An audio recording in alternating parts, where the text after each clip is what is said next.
给老师准备了一份小礼物，猛男就是要配粉色，一次性的交定金。你要拍完它，然后交回给我们。您把上次你的作业洗好啦，然后哎，你还还有作业？不是你上次你的照拍照片，呢？超结构图，真的假的？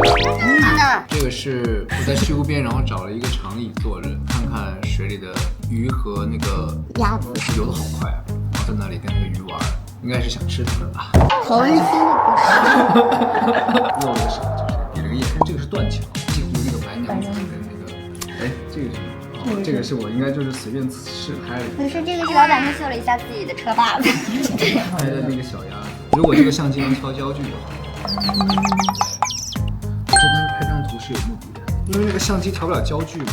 然后这里面其实藏了一个小彩蛋，这里面有白娘子和小青，还有那个就是穿的像个那个侍卫。这个里面这个人里面有这3个人在就是 cos， 然后 cos 完之后我就觉得哇，跟这个西湖好搭啊。这是左大爷，我拍他，就是我当时觉得他那个带着那种逆光暗影的感觉，所以我觉得他就让他摆了一个那个姿势。很有氛围感。是吗？啊，谢谢。这个其实是我茶馆边上贴着花坛拍的这个西湖，这张照片很难拍的，因为我要等那个车，尽量的就是中间这一块不要有车。哇，等了很长时间，这是我们俩的自拍。这是哪位帅哥老师？这是左立，我不认识，这2位是我不认识的人。啊，这都是黑的。老师介绍一下吧，这个图片。可能是我当时想我想象了一下那个，就是好里面。多废了。他要开闪光灯的时候，是不是没开闪光灯？对，我原来可以开闪光灯啊，这个我第一次用哦。对，这个时候就已经天哦，那我懂了，这些都是天黑的时候拍的。我试一下，老师拍的那些五彩斑斓的黑，有一些我们把光调出来，发亮的。这是把光调到最大。我没有见过这些照片。其实能看的都是影子了，对吧？能看到2个人是吗？左立躺在地上，我坐，我也躺在地上，好像是。哇，这真的是，为什么会躺在地上？我真的不知道该怎么解释。其实我已经不记得了，因为我们俩喝多了，反正就在一块地上躺着，也不知道在干嘛，就是喝多了吧，就是神经病一样，我们俩。醉酒照。醉酒照，这些废片是我喝多了，上科普谁？孤独的艺术家。你知道每次说小多一杯，我最后都收不住，最后。酒量好吗，老师？我酒量行，就这么唐突的结束了，老师再见。拜拜。你们有听过那个白雪公主的故事吗？没有认真的白雪公主吗？老师给讲一个呢。白雪公主大家都知道吧？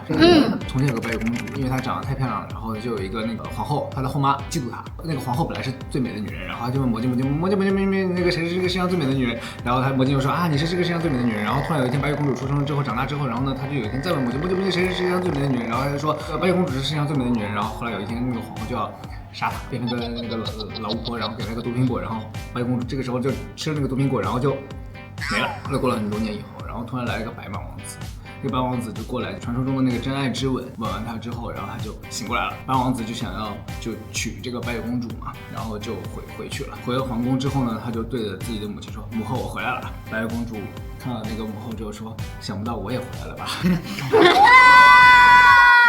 结果化成语境化已经进展到了童话世界。豌豆公主的故事你们听过吗？没有。就很久以前有一个邻国的公主在马车里面在森林穿越玩的时候，然后可能突然下起了雷电暴雨，然后这个马受惊了，然后呢他就跑了，然后把那个马车就是撞坏了，然后他就一个人流落到森林里面，走，然后大半夜走到了一个城堡，敲那个门，然后他那个管家就出来，那个公主就说啊你好，能不能让我在这里过一晚上？我是邻国的公主。她一开始也不知道，然后就先把她带进来了。带进来之后呢，皇后就问她说，那你怎么能够证明你是邻国的公主？她就说我证明不了。后来皇后也没多想，万一她是真的呢，想考验一下她。然后就给他在房间里面，皇后就给他铺了一个12层的床垫，让他睡觉。第二天醒来的时候，皇后就问他说：“你昨天睡得好吗？”然后他说也不是特别好，因为感觉床垫下有一个东西硌到了自己。皇后一听就说，那你真的是邻国的公主啊。传说中就是那个国家的那个公主，她的皮肤是世界上最嫩的。皇后故意放了一颗豆子在那个床垫下面，然后但是她都能感觉得到，就证明她的皮肤是和她那个相符合。第二天，皇后的儿子王子回来了，回来之后呢，就在吃饭。吃饭的时候就问他说：“哎，母后，为什么今天肉比平时要格外的好吃？”